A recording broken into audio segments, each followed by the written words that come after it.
Our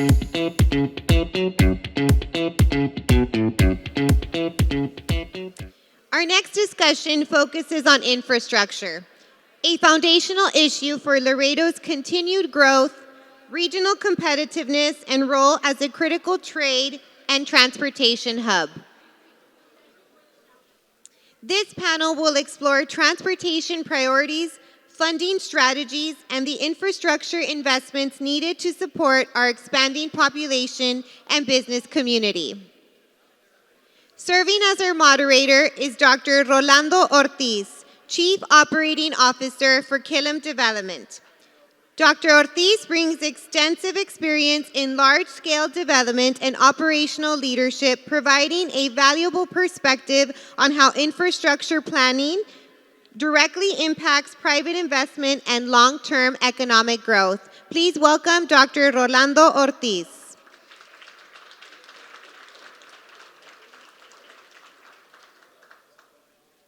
And we do have an exciting lineup of panelists, starting with Epigmenio Gonzalez, PE, District Engineer for TxDOT's Laredo District, who oversees planning, construction, and maintenance of the state transportation system across an 8-county region in South Texas. Please welcome Epi Gonzalez.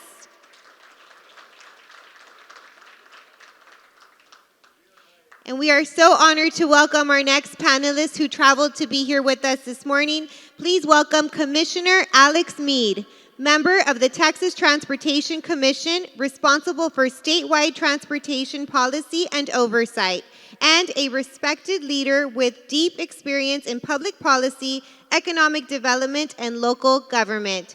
Big round of applause for Commissioner Alex Meade.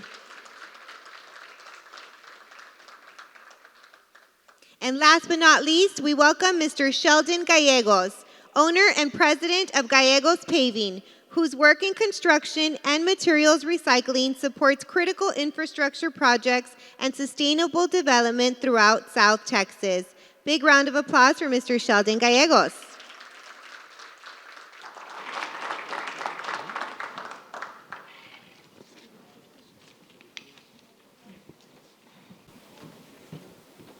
Good morning, everybody. Rolando Ortiz with Killam Development.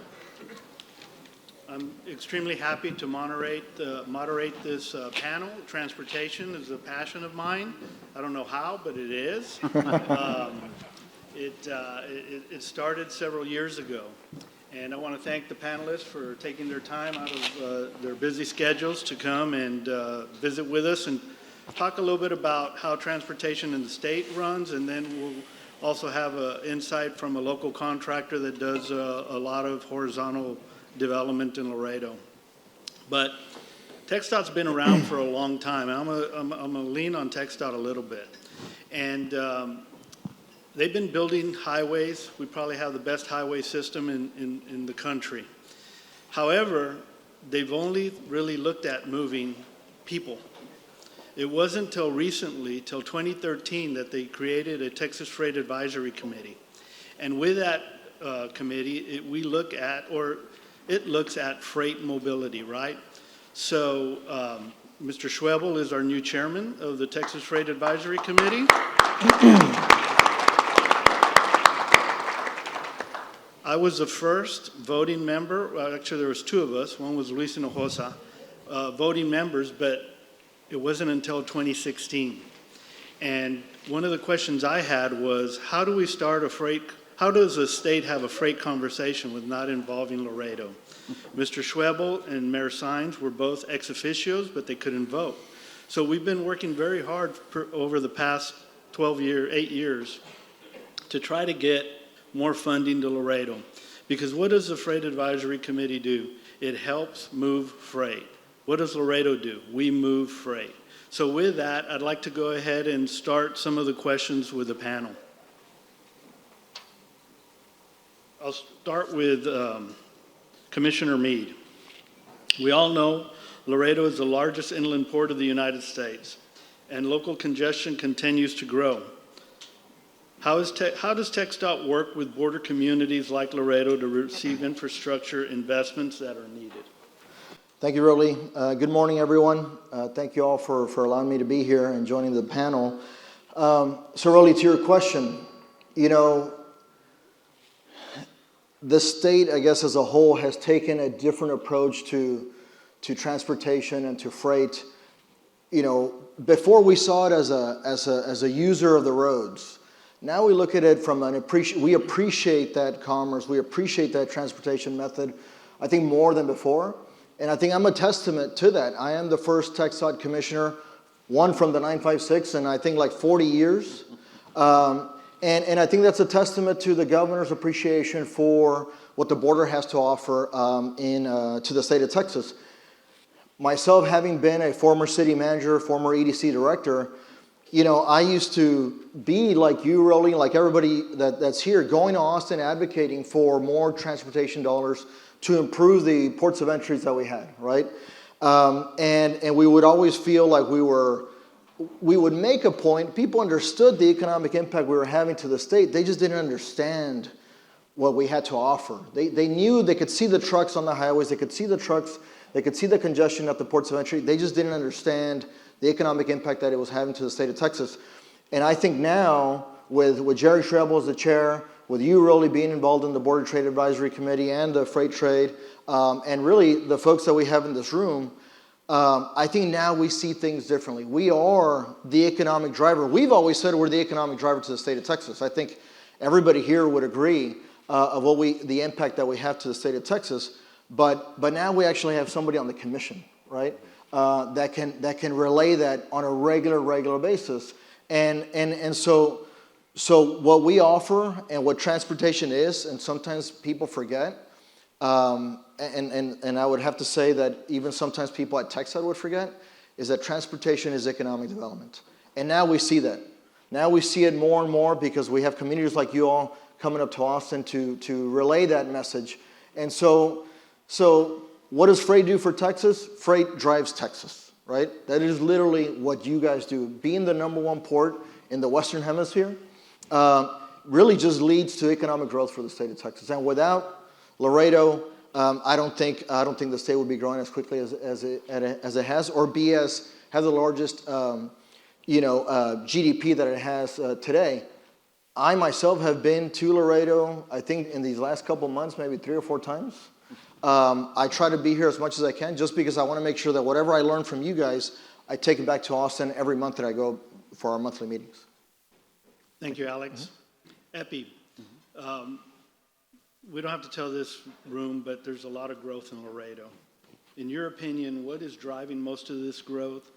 Where are the areas that are focused of this growth? Is it industrial? Is it North Laredo, South Laredo, or all of the above? All right. Well, good morning, Rolly, and good morning, everybody. And thank you for the opportunity to be on this panel.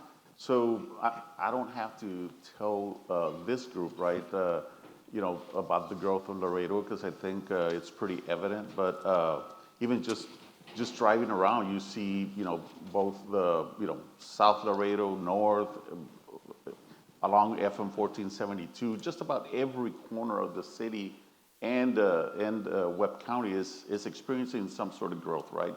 And to me, that signifies health, right? I mean, if the city's not growing, then there's probably other bigger issues, right? So obviously it presents a challenge for us, in terms of trying to get in front of some of this growth and properly, build the infrastructure that we need. But at the end of the day, I think we have the resources that we need. I think having Commissioner Meade on the Transportation Commission and understanding the importance of the border regions along the state, I think is extremely important and beneficial to just having that overall understanding, right? But as far as some of the congestion or things that we're experiencing, well, that's just a momentarily thing, right? We're working on projects that are going to address that and more importantly, address safety, right? There was a panel here earlier talking about health. Well, transportation also, it's all interconnected, right? We have, transportation allows us to, travel, stay connected basically with the state, with the rest of the parts of the state, and also, it also improves the quality of life of folks, right? So we talked about congestion. Nobody likes to sit in traffic. Nobody likes to sit 30, 40 minutes in traffic. So that's extremely important, right? And that's why we're doing certain things, and that's why we're keep pushing projects to alleviate that, to improve safety and the quality of life of the people who use our transportation system day in and day out. So to answer your question, it's everywhere, right? It's all Laredo, and it's all Webb County, so. Yeah, it is a true blessing that we live in Laredo at this time because there is so much opportunity. This panel gives you a state perspective, it gives you a local engineering perspective from TxDOT, plus we also have a private sector perspective on just infrastructure and how Laredo's growing within our own municipality and our own county. Sheldon, thank you very much for joining the group. From your seat, is our construction industry able to keep up with the pace of the growth that's happening today? Hello. Well, thank you all very much for having me. It's my first time doing this, so I'm a little nervous. When they called me from the chamber to represent the local contractors, I was very flattered. At first, I was being like pranked, but apparently they did want me up here. Yeah, they got me. So very happy and very proud to be representing the local contractors. I really don't want to sound like negative or anything like that, so I'm not going to say like a hard no, but I will say that it is going to be very challenging for the contractors to keep up with a local demand, especially if we have a spike like we had from 2021 to 2023. I also don't like going back to COVID, but post-COVID, we saw a surge in the industrial market from 21 to 23. And during that time, as a contractor, it was very difficult to source, sand and gravel, concrete, asphalt. And going back to what they were talking about earlier is workforce. We found ourselves having to cross-train a lot of our operators and having to cross-train a lot of our gentlemen that we have on the ground. And it was very challenging for us because, we had to implement basically what's called a red hard hat program where a gentleman would come in and everybody knew that he was new. And, you'd see your white hard hats and you'd see, your other seasoned guys, and all of a sudden you'd see more red and you would think to yourself, God bless, we really have to take a step back and take our time and be safe with everybody. And yes, thank God we sent everybody home safely, but what we did was we actually extended the time of projects because we couldn't go at a pace that we were accustomed to. So, not having access and not having, training for skilled, higher skilled labor does really put not just the local contractors, but the out-of-town contractors at a very big, at a big disadvantage when you're trying to meet deadlines and you're trying to hit budgets because, everybody thinks that, construction is a very high dollar, industry, but the reality is that the margins are razor thin. Inflation is a real thing, and, there's a saying that's, as old as time, is that time is money. So when you start eating into projects that were for, X amount of months and you're going weeks and then you're going maybe another month, that's hitting your bottom line. And it's not because you don't plan accordingly or it's not because you didn't adjust accordingly. It's because we don't have the adequate workforce to keep up with the demand. And, during that time, there was an instance where, as a local contractor, you had to say, do I want to stay status quo or do I want to get in the ring? And we made a decision as a company to get in the ring. So, we stepped up with the out-of-towners, and, it was very challenging because, we couldn't afford the salaries that the out-of-town guys were offering. We couldn't afford the salaries or the benefits that the out-of-town guys were offering. So it is, and then from there, you're kind of having to retrain again, which makes you better as a company, and it makes your processes a lot tighter. But at the end of the day, it's hard to sustain that type of business model when the market is just, at nonstop.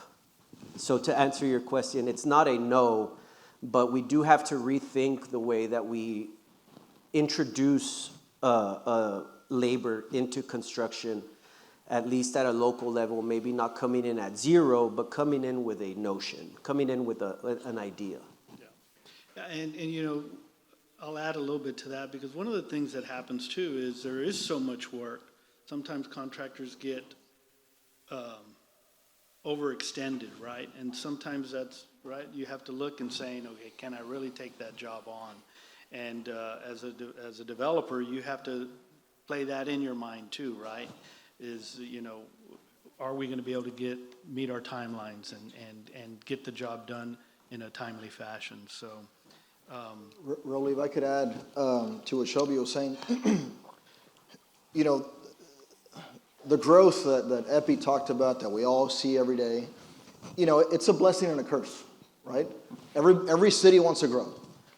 In fact, when I first got into economic development,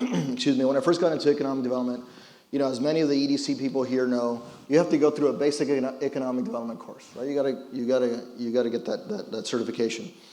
And one of the questions that the instructor always asks is, if you work for a small city, raise your hand. They put all the small cities on one side, and they put all the large cities on one side. So then they say, okay, design your perfect city. The small cities design a big city, and the big cities design a small city.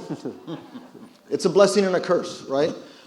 We all want to continue growing. I mean, the state of Texas is growing. The amount of money that TxDOT alone has allocated on the UTP over these next couple of years is in excess of $2 billion, which I think is the most that we've seen. When you have a state representative like Richard Raymond, who is constantly, making not only TxDOT aware, but everybody at the state aware about what's happening in Laredo, that helps us add money to the UTP, right? But at the same time, more money comes more issues like workforce and work, and how do you keep up with it, right? And, as a city manager, I used to steal from TxDOT. My city engineer was an engineer that I stole from TxDOT. But the reason why I stole an engineer from TxDOT is because a consultant that was doing work for TxDOT stole my engineer to go work for them.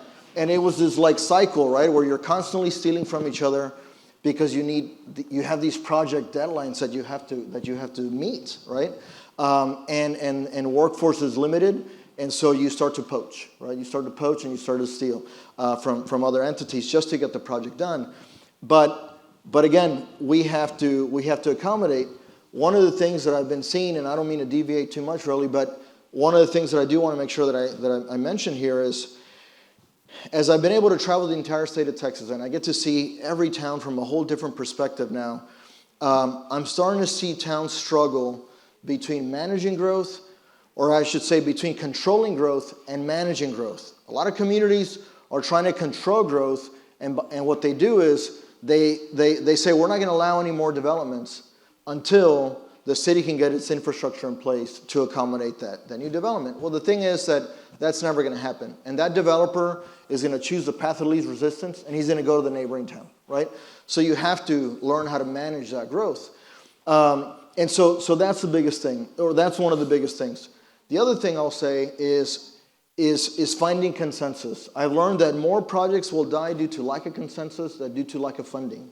And so when folks come to Austin, we have to have that consensus in place. The local consensus. We are not going to choose between a county and a city. We're not going to do that. We're going to let you all come to us and tell us this is our number one project. And if it is, we can support it. If it's not, we're not going to choose between the elected officials. And believe it or not, it happens a lot.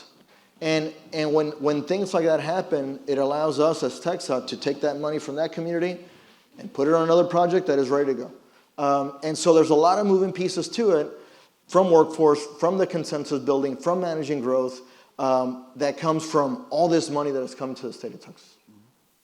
Okay, Commissioner Meade, you answered all my questions. Well, I'm done. All right, well, we'll see you later. No, so, but on that note, I mean, there is a planning process for the state of Texas. And Mr. Schwebel actually pointed out the Border Master Plan, which is ongoing right now. And the Freight Advisory Committee is actually also looking at the new strategic plan. The last one was 2050. Maybe you can talk to the 2050 plan a little bit and, you know, identify the different criteria that might be in there to help elevate freight mobility projects to the top of the selection process. And that's how Laredo is really able to help themselves. You know, that plan is extremely important, and I have a unique, I guess, perspective on it, because I've been involved with that plan. I spent 20 years working for cities, and so I've been involved in that plan as a city employee, as an EDC director, as a city manager. So, you know, to be in this position now and actually see it from a new perspective, it's kind of neat, because a lot of, as I mentioned earlier, a lot of things that I would stress to people how important it was, now I get to see the same frustrations from everybody else. But the plan is essentially a plan that allows us to figure out where are the pain points for the state of Texas, whether it's from border commerce, you know, where are the areas that are aligned with Mexico and the U.S. You know, we were in a meeting not too long ago where we had Mexican officials. Turns out it was one of the first times that we had a meeting with the head of the SECT and one of the president's main infrastructure persons. One of the first times that not just TxDOT, but TCEQ and the Railroad Commission had gotten together to talk about what areas are aligned with Mexico and what areas are not aligned with Mexico. And again, it's about identifying the path of least resistance, and this plan allows us to then determine where we can allocate funding. There's criteria, right? Obviously, like traffic and the wait times and all these things. But the most important one is, you know, is there alignment? Because we're doing this plan with both sides of the border, with the U.S., with Texas and Mexico. And so if we hear that there's an issue in Laredo, but in Nuevo Laredo that issue doesn't rise to the top, well then obviously the alignment isn't there. If we go to FAR and Reynosa doesn't have the same issue, or Tamaulipas doesn't have the same issue, well then it doesn't rise to the top. And so we try to find those alignments to figure out where to spend money. Once we have those alignments in place, then we know where to invest and how to get that traffic to, you know, from the port to I-35, you know, I-10 or 281 in the valley.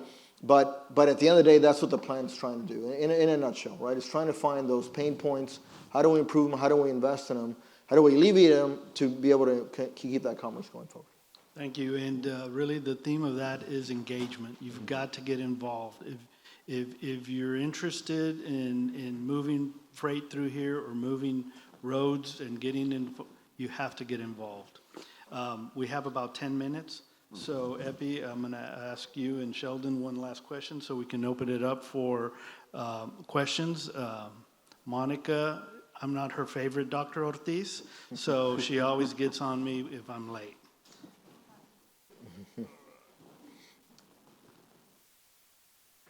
What projects would you say are two of the most important projects, or kind of gave my hand away, are the most important projects that will help alleviate traffic moving people and freight?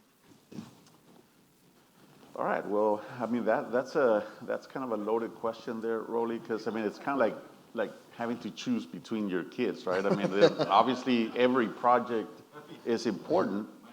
Yeah, well, I was he was getting there. I was going there. But, you know, obviously, like Representative Raymond just mentioned, right, Mines Road is we all know how painful it is, you know, to go through that stretch of roadway. And, you know, so we're taking steps to try to alleviate that. We're looking at, you know, what would it take, you know, basically to improve things, right? And then once we've had some public meetings. I don't know if members of the audience have been to those, but But again, we want to solicit some of the input from the public, right? Because at the end of the day, you all are going to be the ones that use these facilities, right? But anyway, so Mines Road is a perfect example of probably the top priority for us, and then I-35 as well, right?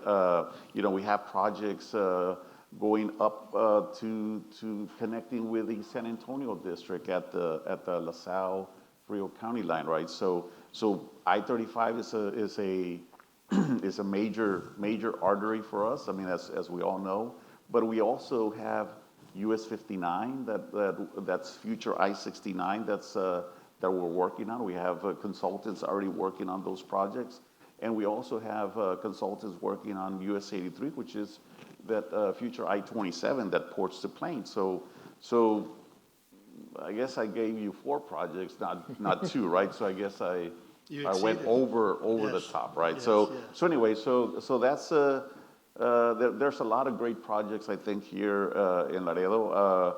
Once we finish the US 59 project there through town, you're going to be able to go from the World Trade Bridge all the way to Mangana High without having to go through a traffic signal.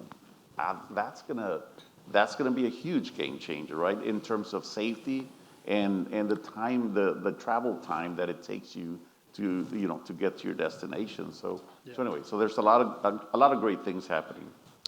Thank you very much for the answer. And as you all know, I mean, Laredo moves a lot of freight, and it is uncanny the amount of freight we move. And it's hard to envision 30 years ago that the Mines Road wouldn't have had enough right-of-way. And I will tell you, because firsthand knowledge, the state actually took more than they needed at that time. And they just finished that extension, but it's behind because there is so much freight out there. And that road just gets heavily used. There are also 2 other projects that are happening right now. You have the Achar Ruthinger, and the Vallecillo Road will make direct connectors from Mines Road all the way to I-35, and that will help move both people and freight. So, Sheldon, what would allow contractors to move faster and more efficiently? Is it early coordination, streamlining the permitting process, bundled projects? And it's kind of, I mean, we work both with TxDOT and we work both with the city of Laredo, and for permitting for right-of-way permits and what have you, and getting our project passed through those systems. In your mind, what would make it simpler to get through the process? Are there any City of Laredo officials here? I'm not going to apologize. There's a city councilman. I'm just... That should be working, by the way.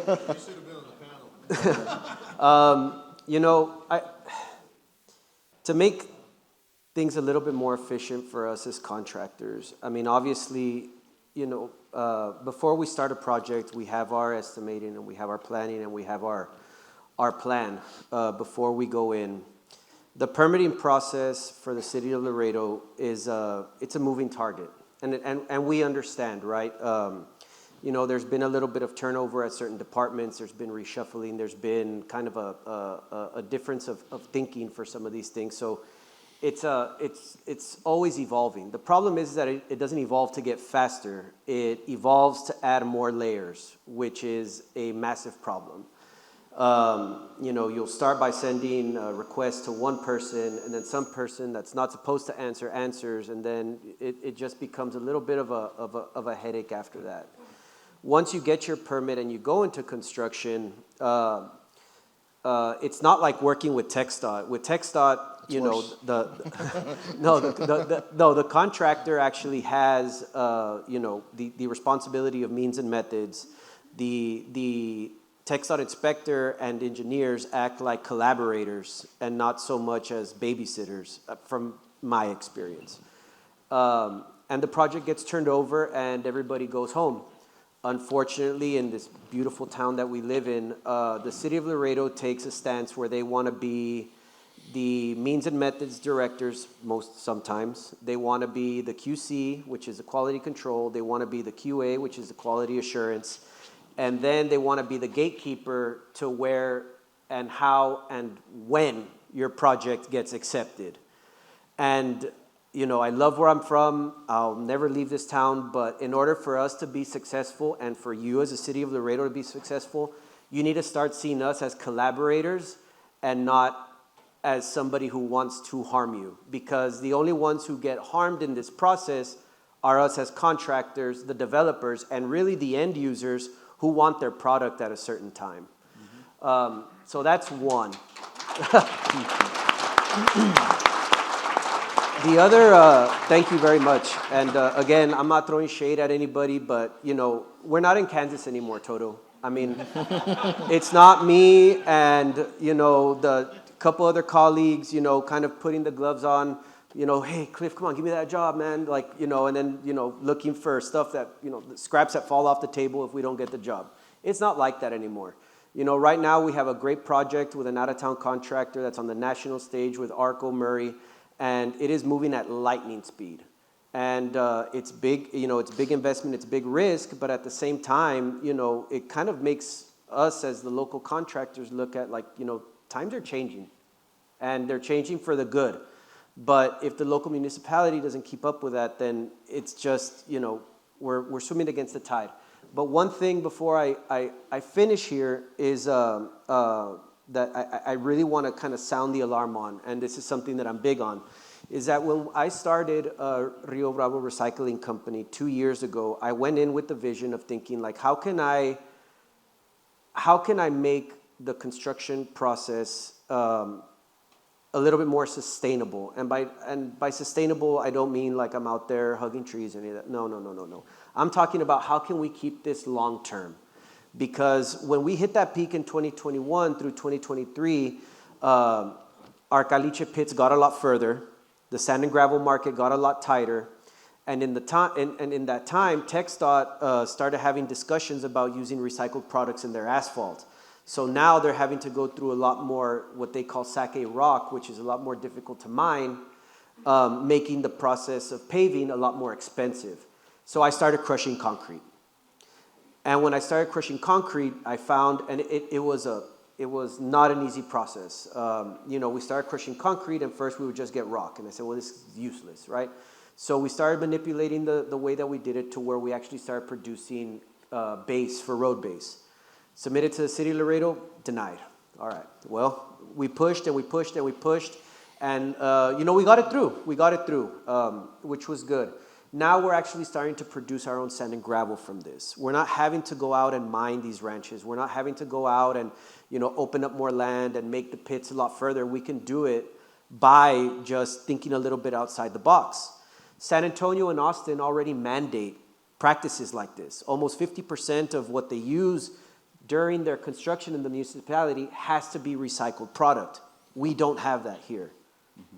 And we hang our hat on like, well, we're the largest inland port. Okay, well, what are we doing about that? How are we, you know, leading the charge as far as, you know, construction methods, right?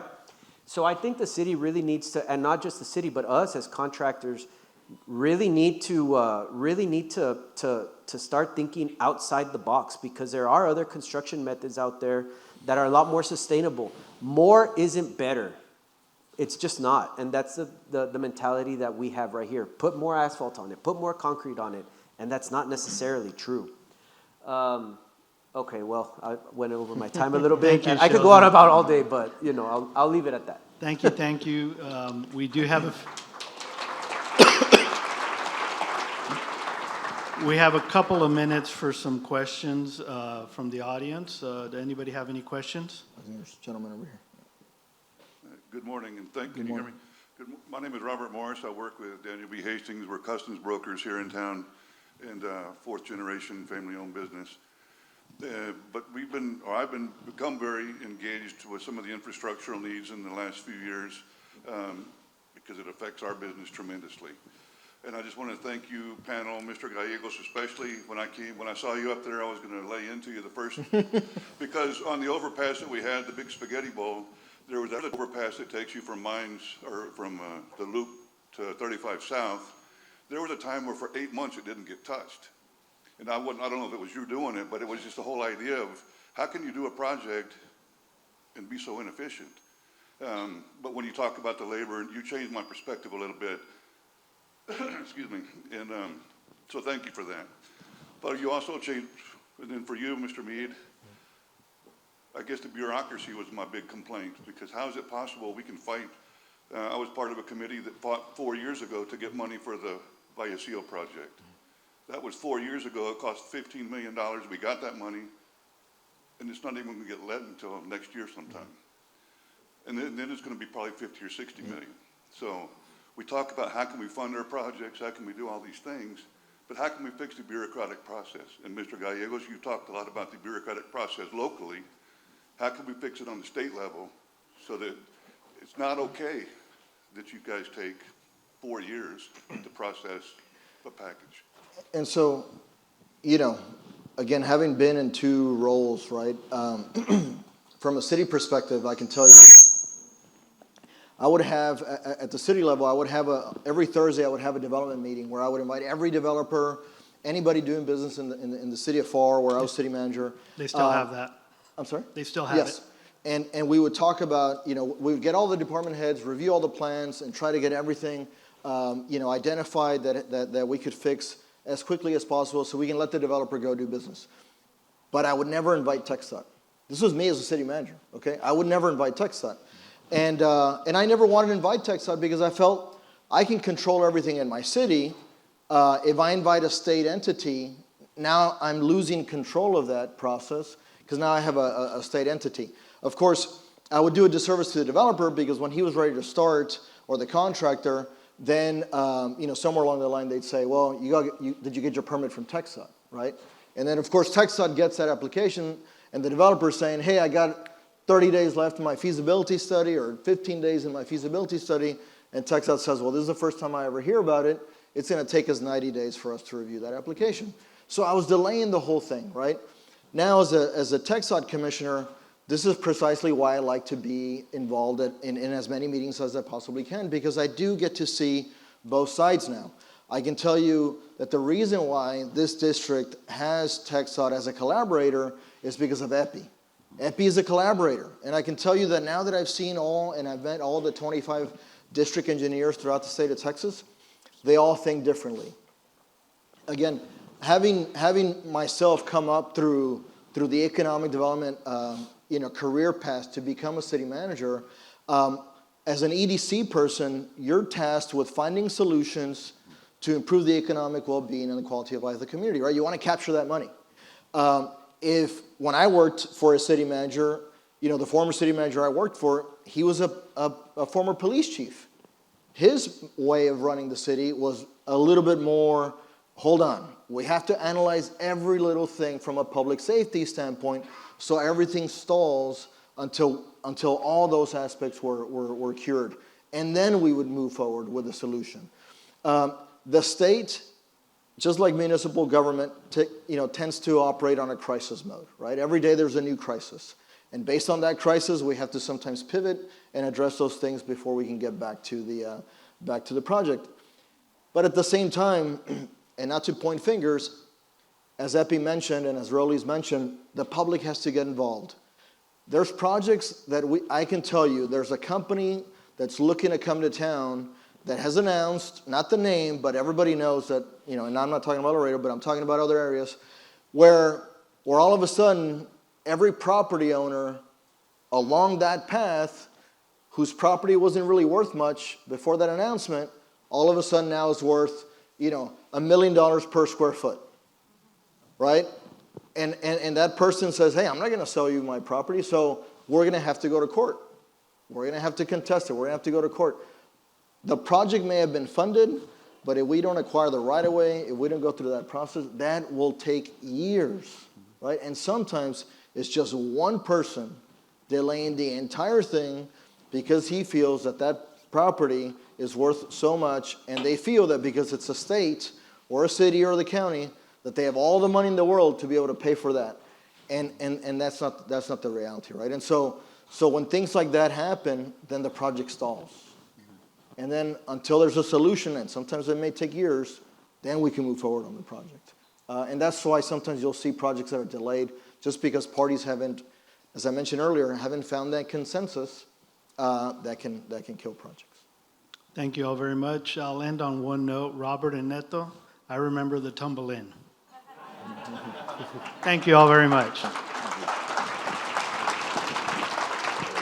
think I told you, Sheldon.